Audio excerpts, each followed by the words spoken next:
Raila is one of the greatest sons of our soil.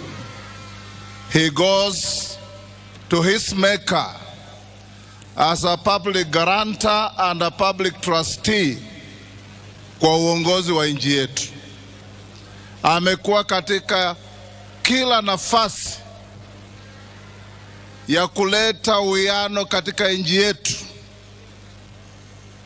na mwandishi wa vitabu vingi vya Kiswahili kutoka Tanzania anaitwa Shaban bin Robert. Katika kitabu kinaitwa Kusadikika, alisema mara mingi nchi huficha mashujaa wake mpaka janga kuu litokee. Mnamo mwaka wa 2007 janga kuu litokea Kenya. Kenya ikawa karibu 3. Headliners wakasema we want secession. Ndio nchi ikafichua ushujaa wa baba. Akaketi na mpinzani wake mkuu Mheshimiwa Mwai Kibaki, na wakaleta amani ambayo imedumu nchi yetu. He fought a strong fight, but he remained loyal to this country. Kama spika wa bunge la kitaifa, naleta rambirambi za wabunge wote ambao waliketi kwa masaa wakitoa wasifu wa ndugu yetu baba. Pia nimetoa stakabadhi zake za bunge. I've extracted from the Hansard Honorable Raila's contributions in parliament to this country. Nimeziweka pamoja na nakala za zile wabunge walisema kutokea viongozi wetu Juneti na Ichungwa na wabunge wote. Nimeletea Mama Aida na familia ili katika library yao wajue huyu shujaa mwenye walituletea nchi yetu alisema maneno ya kujenga nchi yetu. Nikimalizia ni kuwarai wa Kenya na rais wetu William Ruto, vile muliketi na mheshimiwa baba mukasema Kenya ni kubwa kuliko mtu binafsi, hapo ndio shikilia, na sisi tutashikilia hapo. Tushike nchi yetu tuende mbele, tusilete siasa ya furugu ya kikabila ya kugawanya wananchi. That is not what Baba wanted. Baba, even at the lowest in his political career, he preached peace. After 2017, nikimalizia, baada ya kura na wametangaza mshindi, hakuwa yeye. Akanichukua mimi na Mheshimiwa Kalonzo tukaenda South Africa kwa mbuga ya wanyama inaitwa Madwekwe. Tulikaa huko kwa wiki mzima, na alituambia, my brothers, whatever the cost, whatever the price, it is not worth anything spilling blood because of politics in our country. Let's live by that mantra. Baba, rest in peace. Mama Aida na familia, sasa muamini kuna yule analinda wajane na mayatima, ni Mwenyezi Mungu peke yake. Asante sana. Thank you. May you rest in peace, my dear brother Baba. Kenya will be the poorer without you. Thank you very much. Allow me now to present the Hansard extraction to Mama Aida for family records. Thank you. Thank you very much, Mr. Speaker.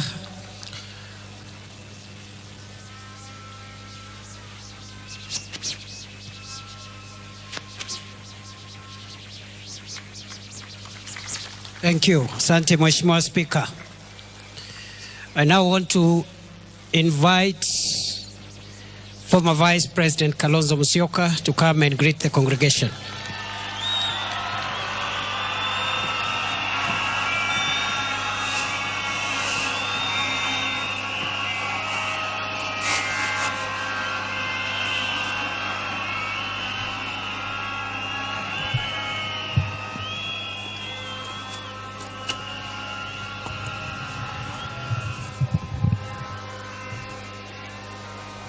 Mama Aida na jamii yote ya ndugu yetu, Raila Amolo Odinga, Your Excellency President William Ruto, former President, the fourth President of the Republic, our brother Uhuru Kenyatta, Mzee Olusegun Obasanjo, whom I know to have really been close to our friend, waombolezaji wenzangu, Jethuro Unti, mimi nimekuja kusema kwaheri kwa ndugu yangu, my brother Owadwa Raila Odinga, my osiepna. Sijui kama hiyo ni lugha sahihi. My brother. All the names were given about our brother. When we listen to our daughter Winnie, all the names that our brother has been given over time. But to me, he was a brother. The pain of it all, the struggle for justice and truth, and the fight against corruption. Huyu ndugu alale. But you know, my brother, allow me to talk to Raila, my friends, for just 1 minute, and I'll hand over Professor Kindiki. Thank you for the opportunity. I want to talk to Raila, because I never get this time again. You know, we called you Joshua. We never got to Canaan. There were indeed crocodiles across the river Jordan, as we used to say.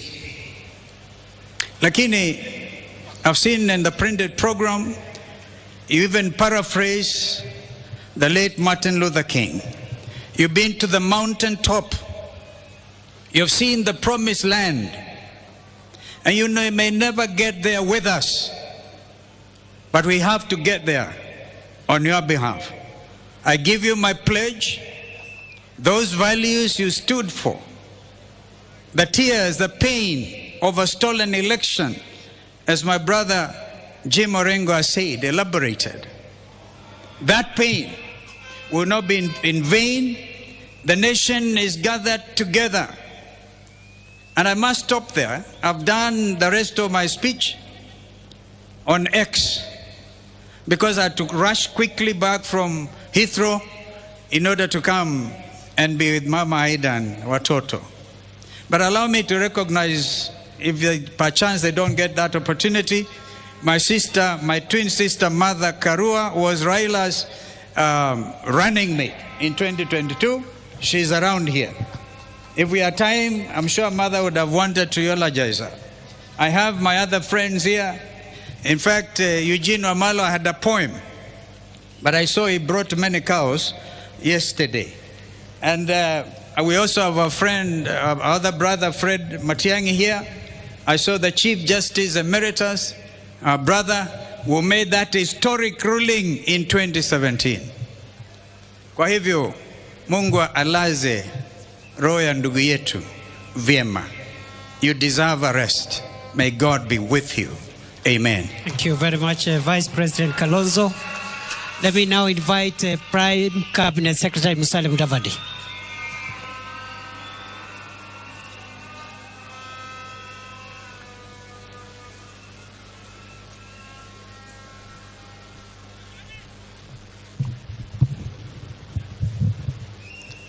Your Excellency, the President of the Republic of Kenya, the Honorable William Samoei Ruto, Mama Aida Odinga and her family, and with that, Your Excellency, let me ride on all the protocols that have been observed in the interest of time. First, to Mama Aida and the family, let me extend my deepest condolences and those of my wife and family to you and your children. Your friend, Sister Tessie, did ask me to step forward and tell you that she really conveys her condolences. Secondly, Your Excellency and Mama Ida, let me say thank you for giving me a unique opportunity, first with the consent of the family, and also as a directive from the President, to do one last honor, and that was the honor to lead a delegation on the afternoon of 15th of October, just a few hours after his passing, to India, so that we can join those who are there and come back with the remains of Raila Amolo Odinga. It is an honor, a very moving moment. We left Kenya as KQ 202 with our colleagues. We landed in India and we joined Winnie, Ruth, Dr. Lunya, Morris, Ugeto, and the Kenyan High Commissioner to India at the military stand where the President, the Prime Minister of India had actually said that the government of India grants all the respect, military respect possible within the shortest time possible to Raila. I want to take this opportunity to confirm to the people that the government of India gave a military aircraft from Kochi to bring Raila to Mumbai, where we got him. And he was escorted by the military of India. Your Excellency, let me also take this opportunity because we did a turnaround of only 2 hours. And when we went there, we found Winnie, a very strong young lady. Mama Ida, you have somebody strong in your daughter. We found Ruth. We found Dr. Lunya, and we found Morris. We draped Raila in the Kenyan flag. It was a very emotional moment. We are back here. We landed, brought by the national carrier, Kenya Airways, and I thank Kenya Airways for heeding your instructions and turning around very fast, Mr. President. The national carrier brought back Raila home. The plane landed at 9:30 on 16th of October, switching from KQ 203 to RAO 001. That was the title of the flight. A great honor indeed. Mr. President, today Raila is here. He would have loved a crowd like this. This was his moment of excitement, his fodder. But today, Raila speaks to us in silence, total silence. This silence is loud. It speaks to the nation. It speaks with emotion. Raila, if you wanted to know where your political fortunes were, wait until you listen to him narrating soccer on a political podium. Then you would know whether your goose is cooked or you have a chance. You would want to listen to Raila in Kiswahili proverbs, and he would explain very complex things with simple words. Ata mukia ni nyama.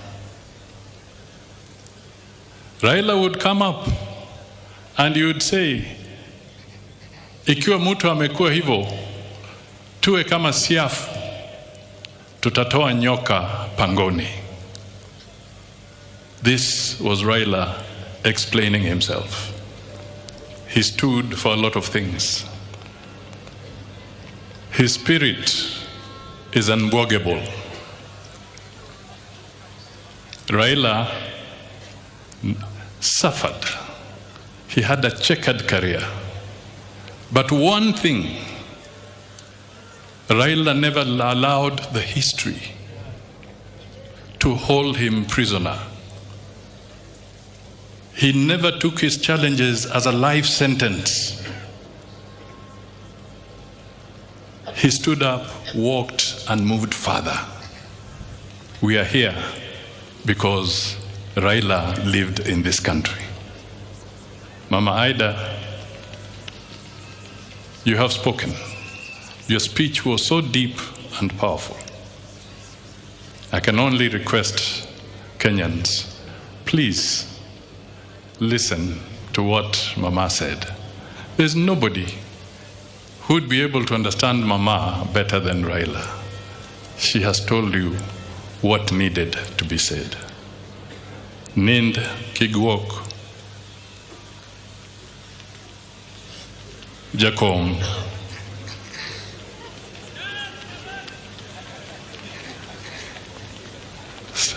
Rest in peace, Jakom.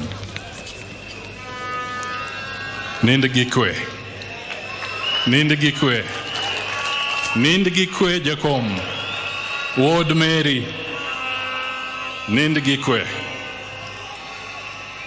I have utilized. And in better times, Mr. Deputy President, I worked with Raila, and I remember when he brought fire into my belly, and I would go there saying, Nasa Hawa. We would say, Nasa Uhuru, Nasa Ruto. But today, while Raila lies there, I'm at Nasa Sisi Wote. May his soul rest in eternal peace. Thank you. Thank you. Asante sana, Prime Cabinet Secretary. I don't know whether this mic is loud enough. Thank you very much, Honorable Musalia Mudavadi. I am extremely sorry for the many people who wanted to speak, but they couldn't speak because of time. Allow me to report that we have received the condolences of President Yoweri Kaguta Museveni formally, and those condolences are with the President, and also he has sent a delegation which is present here, consisting of the Right Honorable Dr. Ruhakana Rugunda, former Prime Minister of Uganda, and the Honorable John Mulimba, State Minister for Foreign Affairs. I also want to confirm what Stephen Kalonzo Musyoka said here, former Vice President, that we have other guests, but I assume we just recognize them for now. Kalonzo spoke on their behalf.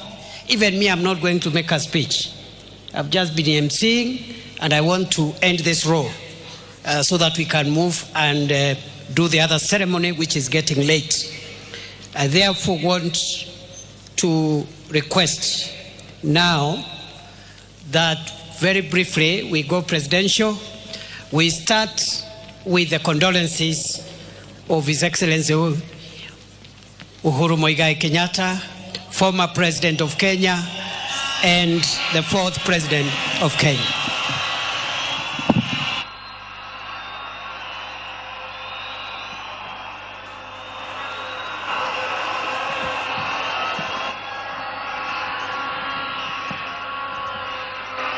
Asanteni sana. Thank you. Asante sana. Mama wetu, Mama Aida Odinga na familia, Mheshimiwa Rais wa Jamhuri ya Kenya, Mheshimiwa William Samoei Ruto, na viongozi wote ambao wamefika hapa na waombolezaji wote, hamjambo nyote. Hamjambo tena. Asanteni sana. Yangu haitakuwa mengi kwa sababu ya masaa. Na vile mlijuavyo nilipewa, I got my opportunity in Nyayo Stadium the day before yesterday to eulogize my friend and brother. So sitarudia yale ambaye tayari nimesema. Yale yamebaki siku ya leo ni tena kumwambia dada wetu mkubwa Aida na watoto wake na familia yote ya marehemu Raila Amolo Odinga, tuko hapa tena kuambieni pole. Tuko hapa kusimama pamoja nanyi dakika hii nzito kweli kweli. Ya pili, kwa wenzetu wa Bondo na Siaya kwa jumla, kusema asante. Mtoto wenu ambaye sasa amerudi nyumbani, back to the ancestors, mulitupea atumikie sio tu Bondo na Siaya, lakini Kenya na Afrika, na ametutendea na tunawashukuru. Asanteni sana. Ya tatu, rambi zangu na pole pia kwa wana ODM wote ambao wako hapa. Asanteni kwa kutupa kiongozi ambaye amesaidia kuunganisha hii nchi. Asanteni sana.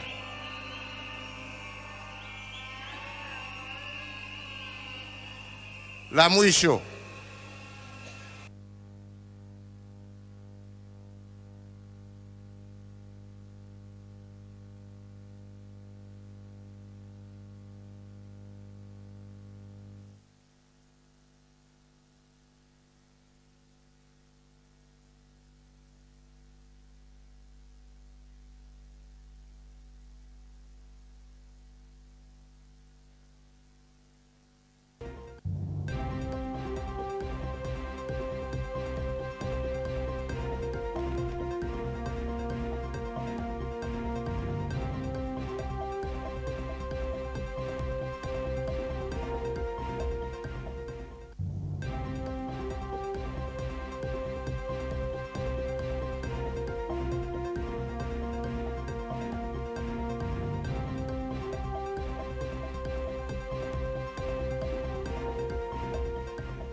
continent is bigger than any individual or group of individuals in our country.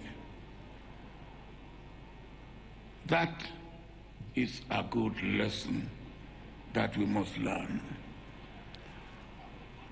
One thing that I always like about Raila is his sense of humor. Anytime we met, no matter how serious the situation may be, you can be sure that Raila will turn the tension to something to laugh about. And for me, I've lost a brother, I've lost a friend, I've lost a confidant, I've lost a co-worker in the vineyard of Africa. Sleep in the bosom of your Creator. Adieu, Raila Odinga.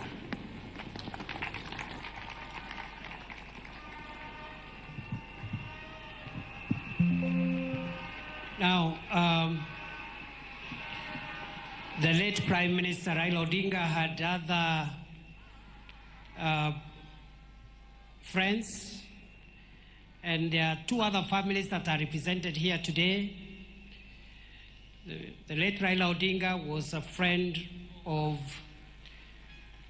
the late former Prime Minister of Zimbabwe, Morgan Tsvangirai, who is represented here by his wife.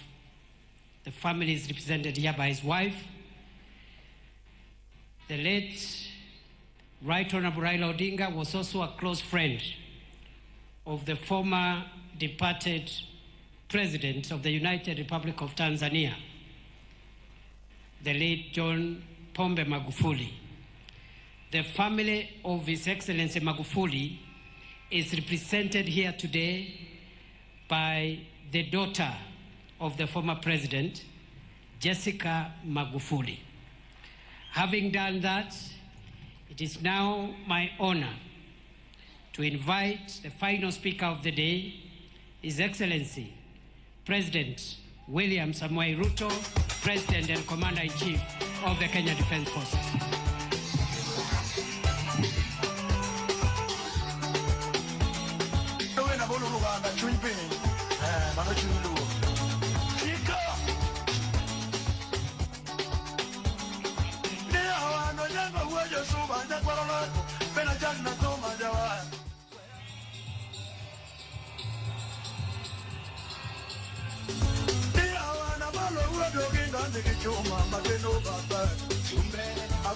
Thank you. Thank you very much. Thank you very much. Asanteni sana. Asanteni sana. Mama Aida Odinga, mke wa ndugu yetu, rafiki yetu, kiongozi wetu, pamoja na watoto wake Rosemary Junior na Winnie. Familia ya Jaramogi Oginga Odinga kiongozwa hapa na Senator Daktari Oburu Oginga. Rais wa 4 wa Jamhuri ya Kenya, Rais wa zamani wa Jamhuri ya Nigeria, ndugu viongozi wetu wa dini, maaskofu na wananchi wa hapa Siaya na Wakenya wenzangu wote ambao mnahudhuria mazishi haya. Napenda kuwasalimu hamjambo. Amoso ujodurua. Amoso ujodurua. Jodurua untie. Jodurua Bwana asifiwe. Mimi kwanza naleta rambirambi zangu za mke wangu na watoto na za serikali zima la taifa letu la Kenya kwa familia ya huyu shujaa, our brother, the leader of ODM, the foremost political engineer in our republic, as we have been told. Nikisema pole sana Mama Aida na watoto na jamii kwa kumpoteza ndugu yetu aliyelala hapa, Mheshimiwa Raila Amolo Odinga. Let me say this for the record. The nation of Kenya today is flowing with floods of tears of grief. The foundations of Kenya are shaken by the stomping footsteps of mourners, and the soul of our nation is aching because of the loss of a great hero of our nation, a man who has been made through fabric of struggle, a man who many fondly referred as the people's president, the Honorable Raila Amolo Odinga. We come here to honor him in a lot of respect because of his contribution to our nation. Na ndio sababu leo nataka niseme mambo machache. Mimi na huyu kiongozi wetu Raila Amolo Odinga nilijuana na yeye wakati nilichaguliwa kama mbunge wa Eldoret North in 1997. I came to meet him in parliament. Baadaye tukawa na urafiki na ushirikiana mpaka tukatengeneza ile ilikuwa inaitwa cooperation siku hizo, mpaka Raila akakuwa Secretary General wa KANU. Baadaye nikaungana na yeye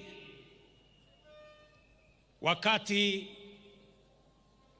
tulikuwa na mambo ya katiba ya taifa letu la Kenya. Tukashirikiana katika kutafuta katiba mpya ya Kenya. Mimi nikuwa mwenyekiti wa kamati ya bunge ya katiba baada yake, na mambo yakaenda mpaka tukaunda chama cha ODM pamoja na ndugu yetu Raila Odinga akiwa ndio kiongozi wetu.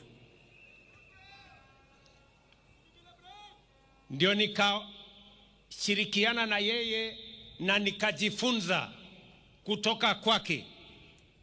I can confidently say, as Mama Aida has said, Raila Odinga was not just an engineer, he was a political engineer.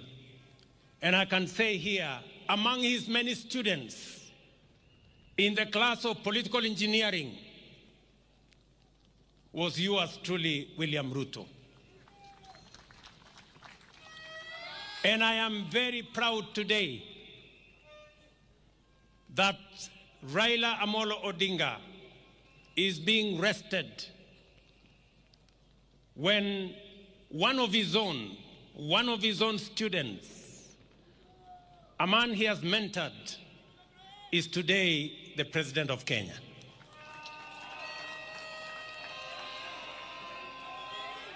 Mimi nataka niseme hivi. Mheshimiwa Raila Amolo Odinga, katika uchaguzi uliopita wa 2022,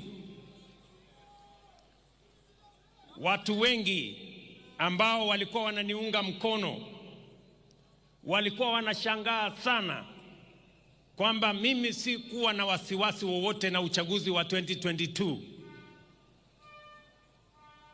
kwa sababu mashindano ilikuwa kati ya Raila na mwanafunzi wake. And therefore it didn't matter to me the outcome of the election of 2022. Either Raila Odinga was going to win or his political student William Ruto was going to win. Either Raila Odinga was going to win or his political student William Ruto was going to win. And that is why hata wakati waliniuliza watu wengi, wewe bwana, wewe unawezaje kushindana na Uhuru Kenyatta na Raila Odinga wakiwa pamoja? Mimi sikuwa na wasiwasi. Yeye yale alikuwa amepanga katika manifesto ya Azimio, mpango ya housing, mpango ya universal health coverage, mpango ya elimu, mpango ya kilimo, ya masomo, yalikuwa sambamba na sawia na sawa na yale nilikuwa nimepanga. It is just a student and his teacher. And that is why I can now reveal here today that immediately after the election, a few months, and there are witnesses sitting in our midst today, I looked for Baba. A few months after the election, nikamwambia mheshimiwa, tukaketi chini na yeye, nikamwambia mheshimiwa Prime Minister, wewe ni mwalimu wangu. Kwa umri mimi natoshana kuwa kijana wako. Kwa mapenzi ya Mungu mimi ndio rais wa Kenya. Nikamweleza mheshimiwa Raila, kwa hii serikali mimi nataka nikupatie mambo machache. Nikamwambia kwanza, kama utasimama 2027 kuwania urais, ama kama utaunga mkono mtu mwingine, mimi hainijalishi. Mimi ninataka kama kijana wako niliyejifunza siasa chini yako, nataka nikushughulikie kwa sababu wewe, you have made a huge sacrifice for our nation. You have made a huge contribution to our nation. And I told Baba, I want, as a person who has learned in your political school of politics, I know you have made a huge contribution to Kenya. I know you have paid a huge personal sacrifice, family sacrifice, community sacrifice. I want to right the wrongs that have been done to you in our nation. And we agreed with the former Prime Minister, and I told him without condition, I will do whatever he wanted me to do, especially to make sure that the sacrifices he had made for our nation, the contribution that he had made for our nation, we right any wrong that may have happened. Mimi namshukuru Mungu kwamba baadaye katika safari hii ya siasa Mungu alinipatia nafasi, mbali na changamoto nyingi zilizokuweko, Mungu akanipatia nafasi nijumuishe chama ya ODM katika serikali ya Kenya. And I am very proud that today ODM is part and parcel of the government of the Republic of Kenya. Wakati Baba nilizungumza na yeye, hakunipatia masharti yoyote vile ya kujumuisha ODM kwa serikali. Mimi ndio nilimuuliza, Baba, mimi nataka waziri wa fedha wa kwanza wa kutoka Nyanza, mimi na wewe tupatie nafasi hiyo. baba akanipatia huyu mungwana anaitwa Nyang, huyu John Mbadi. Leo I am very proud that Baba and I made the decision to have John Mbadi as the Minister of Finance of Kenya. Today, inflation has come down to 4% from 9.6%. Exchange rate has come down from 165 to 129. Today, our inflation, I have said, exchange rate, our interest rates have come down, and Kenya is now the 6th largest economy in the world, in Africa. This man, John Mbadi, anatosha ama atoshi? Wengine waliniambia ya kwamba hatoshi kwa sababu anatoka mahali fulani. Nikasema nitamfanya waziri nione what is going to happen. Na leo we have seen what has happened. I am very proud of the decisions that we have made. And so are all the other ministers that we are now joined together in this administration. Mimi nataka niwaeleze ndugu zangu.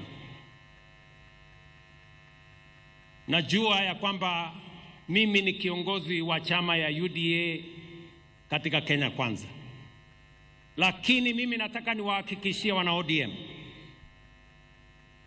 kulingana na matakwa ya Baba, because Baba believed in political parties, he built the largest political party, ODM. I want to tell you, we will respect ODM. We will support you to hold ODM together. ODM must be strong as we go to 2027, because that is the way we are going to have a strong government. Political parties are the foundations of any meaningful democracy. And therefore, the future of ODM, the strength of ODM, the well-being of ODM matters a great deal to me, because that is how we are going to have a strong nation, by having strong, vibrant, national political parties. Kwa hivyo wana ODM, ile kitu mimi nataka niwahakikishie, kwa mapenzi ya Mungu, ODM will either form the next government or be part of the next government. Ile kitu siwezi kukubali. Ile kitu kwa heshima ya huyu shujaa wetu, ile kitu siwezi kukubali, na nitafanya juu chini, Mungu anisaidie. Ni wale ambao wanataka kung'oa chama ya ODM na kwenda kuchezea karata ya upinzani kule nje. Hiyo haitawezekana.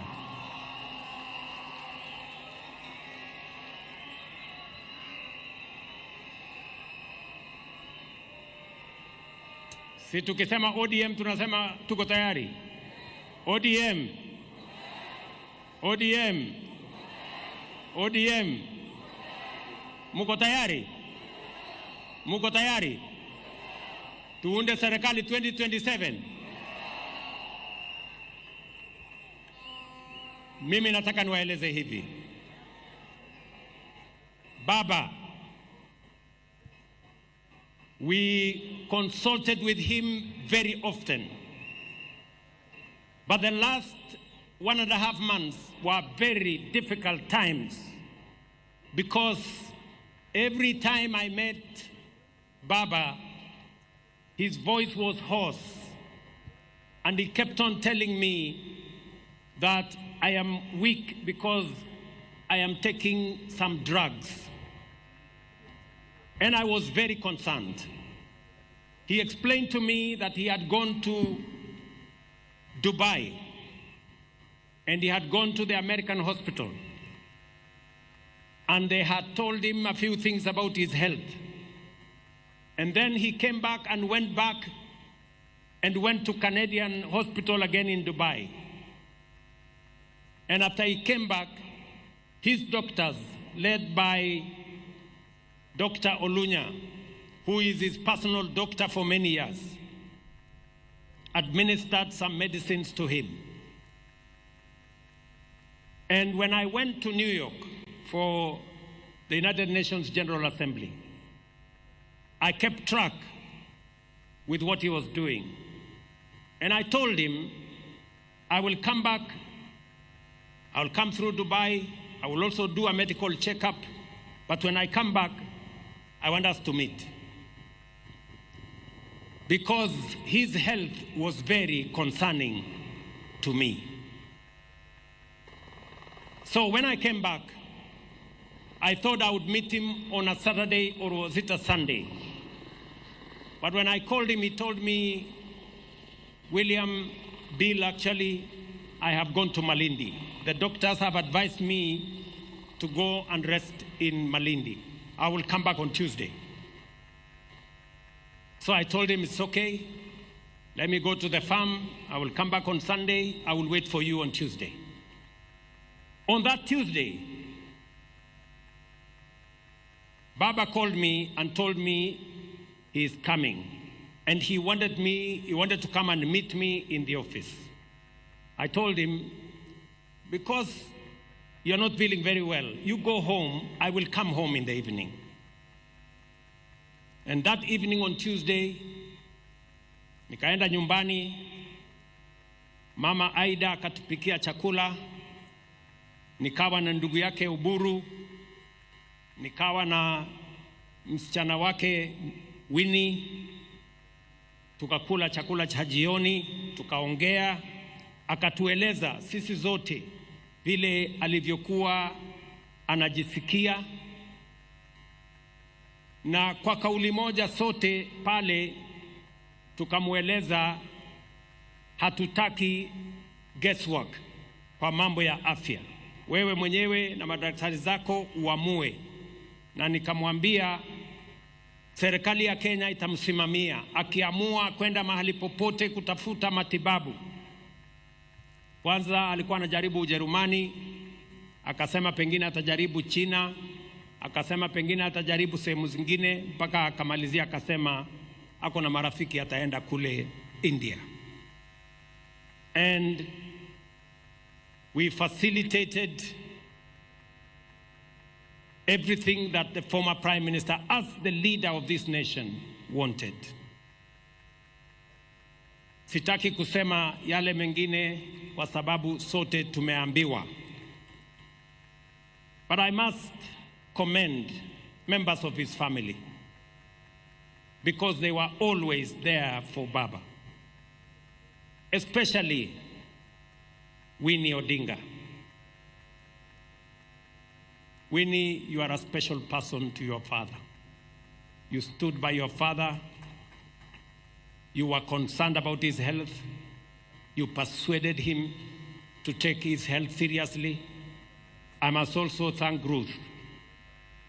Ruth Odinga, you were there for your brother. And Oburu kept calling. Mama Aida kept calling. But I want to say, it was not easy. Because when we thought Baba was okay, in fact, alikuwa amepigia watu wengi simu, kuambia mimi niko sawa sasa, madaktari wameniachilia, wamesema nirudi baada ya miezi 6, wacha sasa niende nipumzike, nitapitia Dubai, nikuje nyumbani. Tulikuwa tunapanga kuja hapa Jaramogi Oginga Odinga on Thursday kwa ile investment conference. Lakini mambo yakabadilika, yakawa vile yalivyokuwa. So nikienda ofisini asubuhi, it was about 6:40 or 6:45 there. Nikaona kwa simu yangu Oburu ameniandikia WhatsApp message, akaniambia my brother is critically ill. Nikampigia Oburu, nikamuuliza, I thought we spoke to Baba and he was feeling okay. Imetokea nini? Akaniambia amepata information. So nikachukua simu yangu, nikapigia yule ambaye alikuwa ameenda na yeye. Akaniambia baba, it's okay. Yeye pia hakuwa anajua. Nikamwambia hebu check. Nikachukua simu yangu nikapigia mwingine, akaniambia pia hajasikia. In a few minutes, like 10 minutes, Oburu akanipigia tena. Akaniambia inaonekana baba ametuacha. He was not conclusive. So that's a few minutes after 7. After 2 minutes, Winnie akanipigia. Akaniambia, first I told her, please Winnie, don't tell me any bad news. But of course she said, the bad news have happened. My father is no more. And those were very, very difficult moments. Many commentators in the newspapers and in the media say this is a very big blow for William Ruto. Yes, it is. It is a very big blow.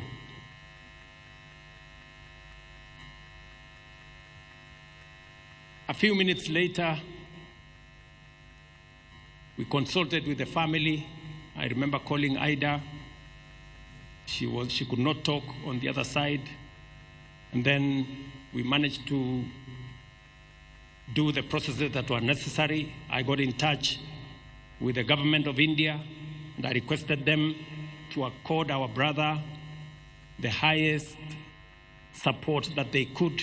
I must thank the Prime Minister of India, Narendra Modi, who is a friend of Raila Odinga, for putting at our disposal, all the support, including military honors, for our brother Raila Amolo Odinga. Lakini haikuwa rahisi hivyo. Baadaye jioni tukisha panga vile watu wataenda kumchukua mwili wake, usiku Winnie akanipigia. Winnie akaniambia, Mr. President,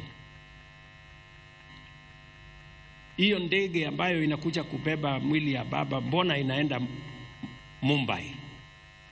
Mbona isikuje hapa mahali baba yuko?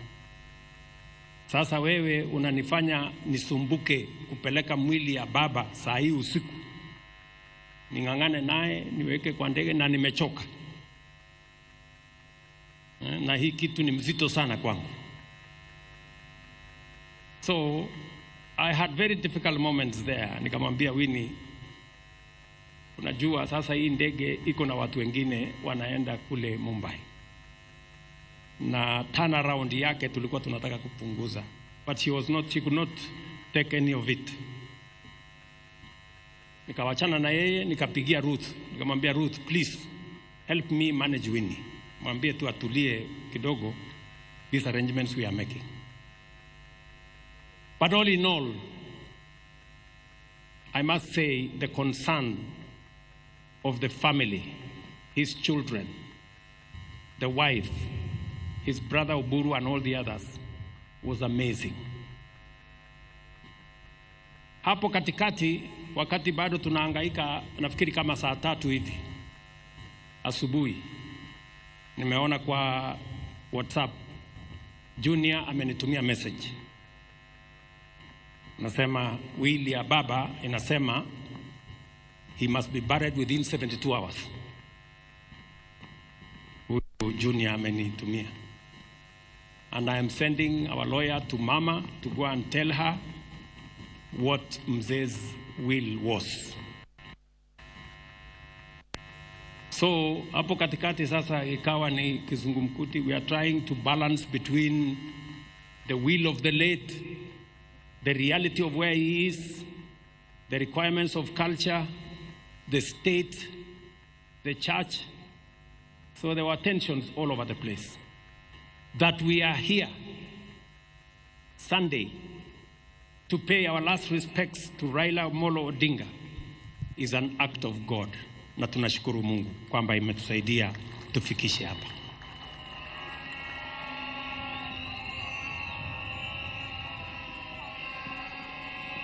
Finally, as I must say this to the people of our nation, because this is the assignment that the Honorable Raila Odinga and I will mention who else were working on. Mumesikia Mama Aida Odinga vile ameongea. Amesema Raila was very concerned about our country and the state of our development. All of us know that Raila kept on telling us about South Korea, about Malaysia, about Singapore, and about those countries that were with Kenya 60 years ago. And he was very concerned that Kenya was still a third world country. You have heard from Haida herself.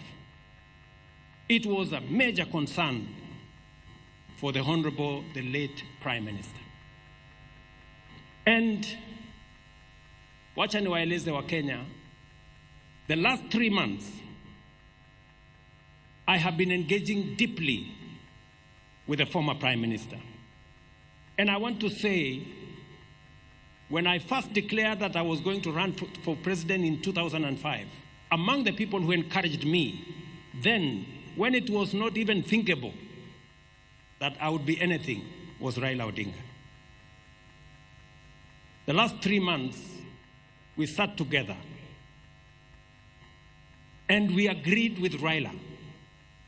And I want to say here in front of his body, we agreed with him that we must do whatever it takes to get Kenya out of this third world status and move it to the first world. We sat down with this man here. Na tukakubaliana na huyu Raila Amolo Odinga mwenyewe akatumana yule Hino, Professor Hino, akuje Kenya. Hino came here almost a month ago for us to agree on the plan that is going to get Kenya out of this mess. Nyinyi mnajua hapa Siaya sasa iko mpango ya nuclear energy, kwa sababu Raila alisema hatuwezi kuwa ni nchi ambayo tunaweza kusonga mbele if we do not have enough energy. And Raila proposed that we should at least generate another 10,000 megawatts. Let me say this because there is no other moment for me to say this when he is here with us. The same Honorable Raila Odinga agreed with me that we must extend the SGR from Naivasha through Siaya here to Malaba. He also agreed with me that we must extend a dual carriageway from Rironi through Nakuru, through Eldoret to Malaba, and also through Kericho to Kisumu to Malaba. And we agreed with him on how we are going to build a new airport and how we are going to expand our infrastructure. Haya ni mambo niseme mbele yenu, the late akiwa hapa. Na tukakubaliana na yeye tutawazungumzia viongozi wetu wa bunge tuanze kuelewana. Na nikakubaliana na yeye kwamba pia nitamtafuta rais wa 4 Mheshimiwa Uhuru Kenyatta. And I want to say here to you, Baba, we agreed, me and you, that I would look for President Uhuru Kenyatta. And I booked an appointment. I sat down with President Uhuru Kenyatta and we discussed what I had discussed with Prime Minister about the future of our country. how to think big, how to get rid of the average and the usual and the normal and the ordinary, so that we can stretch this nation to the extraordinary and to the excellent. And you remember President Uhuru Kenyatta, I came to your office, I sat down with you, I explained to you what I had discussed with my brother, Prime Minister, and I want to thank you immensely that you shared in putting this country together, eliminating division and tribalism, and making sure that we can forge a unity that would lift Kenya from a third world status to a first world status. Ndugu zangu waombolezaji, Mama Aida, I have discharged my responsibility to a friend, to a brother, to my mentor, a man I went to his school. Wengi walijaribu kuniambia ya kwamba Raila hakukuwa rais, kwa hivyo heshima yake ishushwe chini kidogo. Mimi nikawaambia hata kama hakuwa rais, he was the people's president.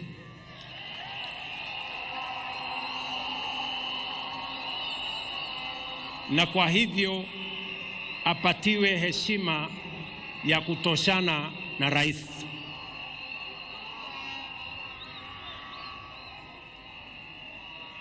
Ndugu zangu,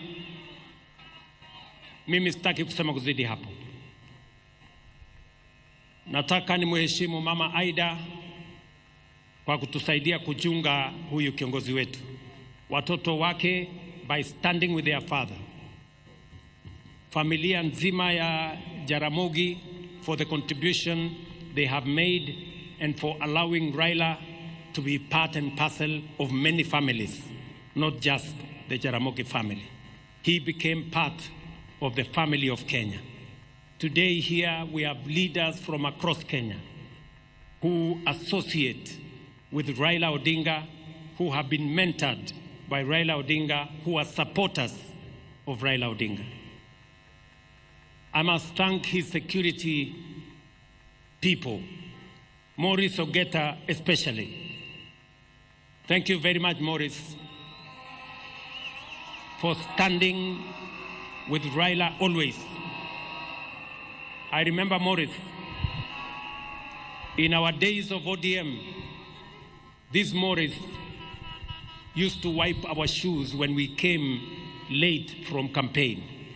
Maurice, I want to tell you, Government of Kenya, as we look after Raila's legacy, you too will stand guard with us to look after Raila's legacy.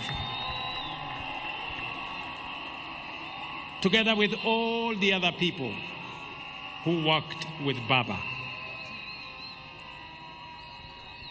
To this community, I want to assure you that by God's grace, we're going to journey together in the footsteps and in the direction that our friend and brother Raila Odinga has pointed to us. And I will not betray the course upon which I have agreed with him. Asanteni sana, poleni nyinyi wote, rest in peace. Raila Amolo Odinga, our leader, our brother. Thank you very much.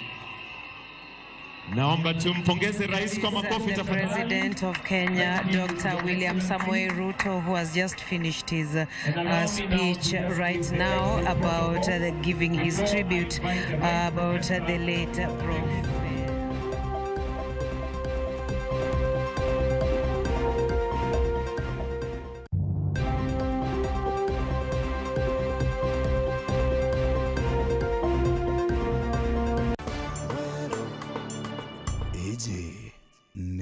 TV.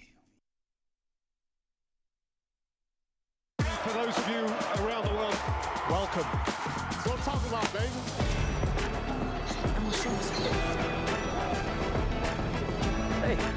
it. 1, 2, 3. We are so excited to kick off this adventure with you guys. Your time coming. Oh, yeah. Visa makes it 1-1. Are you not entertained? Never miss a moment. Home or away. Stream all the Premier League and your favorite shows on Showmax.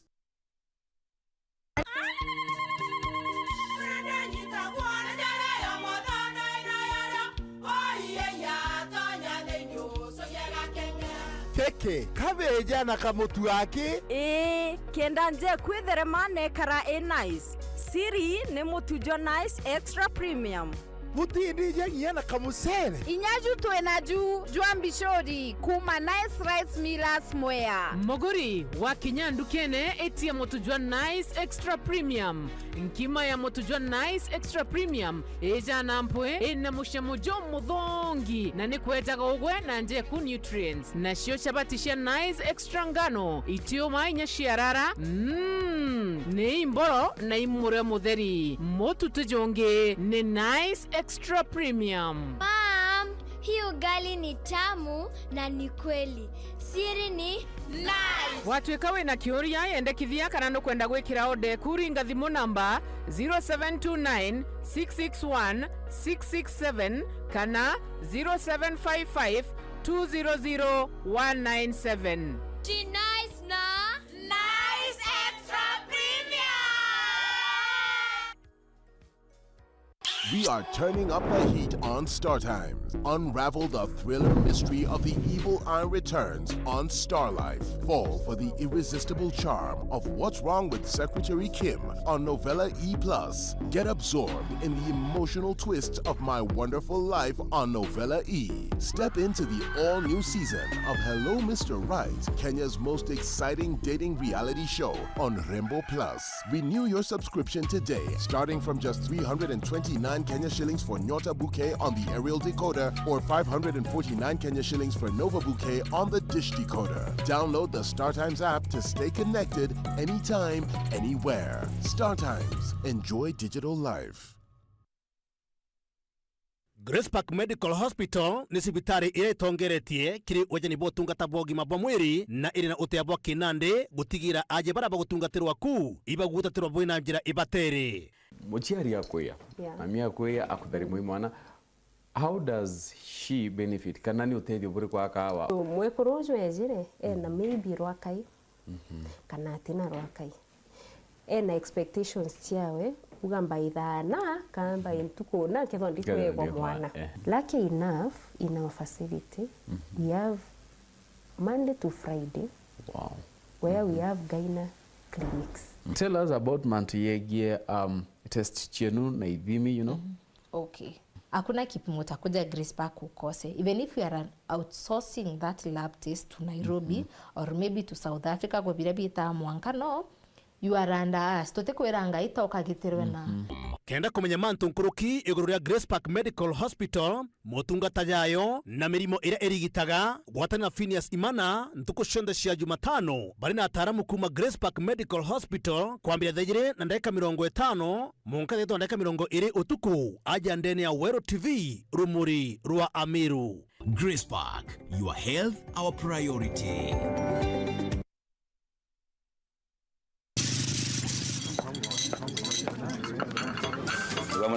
Nende kama ndani. Yes, ndio wenyewe ndio bada. Karibu kitu. Yes sir.